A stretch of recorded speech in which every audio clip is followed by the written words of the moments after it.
So I thought I would do a video review of our StarCraft SVX191 OB. We got it home from the dealership and I was going to do a video walk around of it and just point out some stuff. So on the front of the boat there's these flat spots here. This is where the docking lights are supposed to go. They're on order for me to install. I think the wiring harness has the plugins for it already, so I don't even need to run wires, but that'll be to be determined, I guess. Up here on the front deck we've got a couple cleats, one on each side. There's the horn, which that'll be something interesting I'll show. There's a swim ladder up front with a little door. It comes with this little plastic container inside, but you'll notice there's these rubber hooks here. That plastic container is going to come out and our anchor is going to hang in there. The nav lights are LED nav lights, which is nice. Fiberglass boat. Snap-on for the morning cover. The morning cover is not a trailable cover, as we learned, unfortunately, so we still have to find one. The fuel tank fill is right up here. It's a 45-gallon fuel tank. This output right here is for the bilge pump, which has got an automatic bilge pump on it, and then there's a manual override switch. On the back corner you've got another swim ladder. There's nothing in here that really protects it from slamming down, so I think I'm going to put some rubber or something in here just so when this comes down it doesn't crack the fiberglass or damage anything. Ours just has the kind of sea deck matting stuff just on the outside perimeter. The inside of the boat doesn't. Down here, this little hole is just the drain hole for back in here, and then this one here is the drain for the rest of the boat, which I'll show you when we get inside. We have the 150 Yamaha on it. This is the max horsepower the boat can handle. Power tilt trim, of course. But back up in here, it's a pretty clean rigging setup for the most part. That circle container there goes down to where the bilge pump's at. I think there is a water separator filter in there. I haven't found it yet, but I think there's one in there somewhere. To be determined. Ours has the ski rack instead of the pylon. So another option some of the StarCrafts have is about right here, midway.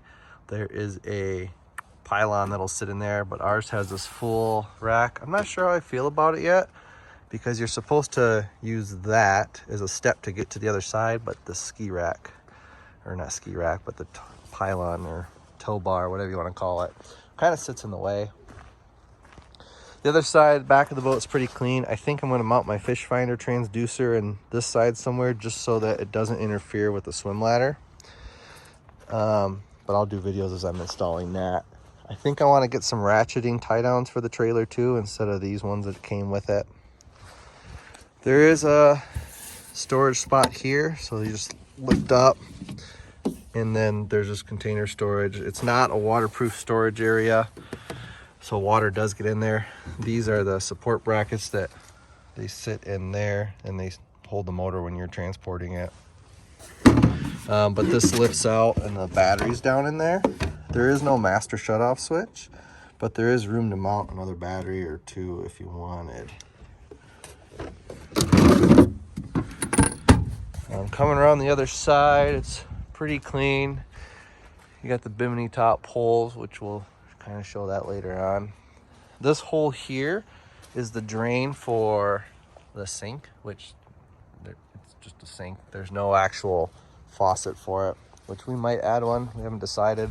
There's switch provisions there to add the pump. We just need to put the pump in. And then we're around to the front side of the boat again. This came with this trailer here. It's got a foldable tongue on it, surge brakes. It's a boat trailer. There's not much to say about that. I was kind of disappointed it didn't come with LED lights on the trailer. It's 2022, you think it would, but fancy wheels. Did not come with a spare tire. I think I'm just going to buy a cheap spare tire. It's the same size it matches, instead of trying to find the aluminum rims that match, and then just put a cover over it because it's unlikely we'll use the spare tire anyways. Getting into the boat from land, still trying to figure that one out. I don't think you're supposed to use a swim ladder without it being in the water. You can kind of heave yourself over the front if you climb up on the tongue of the trailer, which is probably how I'm going to get in for this video. But yeah, this is pretty much the overall view of the boat, and then I'll hop inside and go through stuff. One other thing I'm going to do to the trailer is I'm going to cut up some rubber I have from an old truck bed mat and add mud flaps to the trailer, because as you can see, kind of, maybe, yeah, there you go, you can see the mud that's splashed up from driving down the road. So I want to protect the boat as much as I can, so we're going to put some mud flaps on the trailer to help protect it. So here I am standing up on the bow of the boat. Here's the inside of the boat. So we'll start at the front here. This is a storage compartment slash live well slash cooler. I think you can get a live well package as part of the fishing package. The fishing package adds a pedestal seat right here, and then it adds another pedestal seat right there. We did not get that. I figured I could just add that myself later if I wanted. But this container here opens up and there is a drain in it. But that drain just goes into the build. There's no plumbing hooked up to it. I got in there and looked. It doesn't hook up to anything. You could put a hose on it and run it somewhere if you wanted, but the way it comes, there's nothing hooked up to it. On this seat here, there's storage underneath.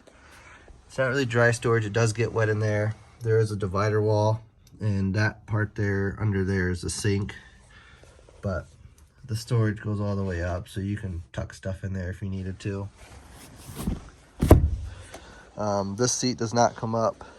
That one does not come up, but this one does come up. We have the cover stored in there right now, but it's the same as the other side. This seat here comes up, so you have access to under the helm. So that's all the wiring from the helm. There's lots of clean space in there.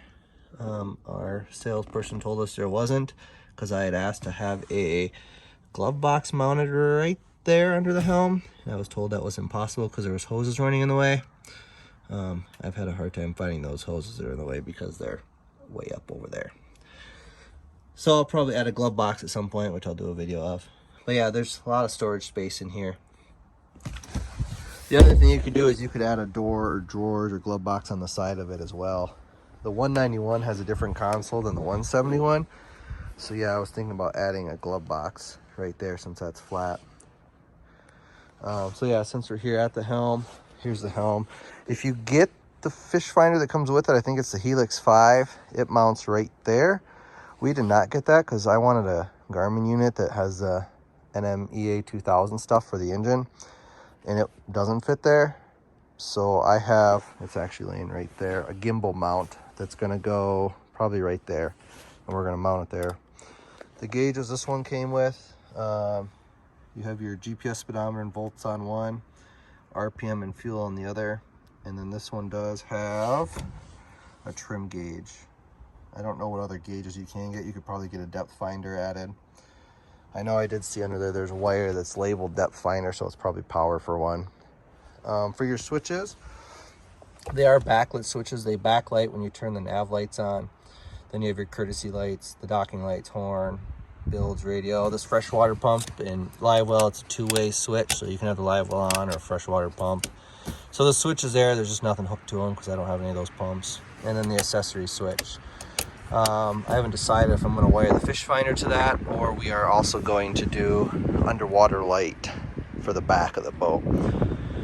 There is a cup holder down over there with a little netted storage. You could drop your phone in. The seat over here is a bolster seat, which is pretty nice. And then the seat does slide forward and you can lock it from spinning. Yamaha controls, if you push in on this and then move it forward or backwards, you'll get throttle only and no gearing, but that's the throttle. The key switch is right there, and then it does come with some USB ports. We got the Jensen radio they installed in it. There is a little pouch in there you could tuck stuff in.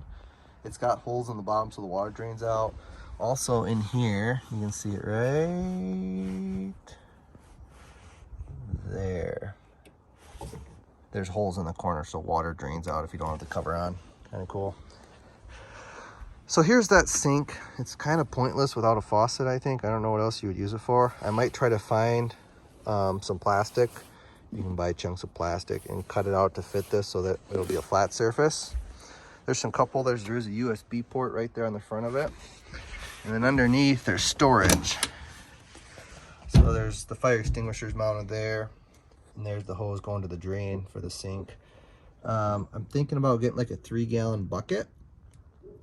And they make covers you can put over it and make it a trash can. So I'm thinking about mounting that in there as a trash can. I guess if you want to do a freshwater sink, you could put a little tank of water back there. That's always an option.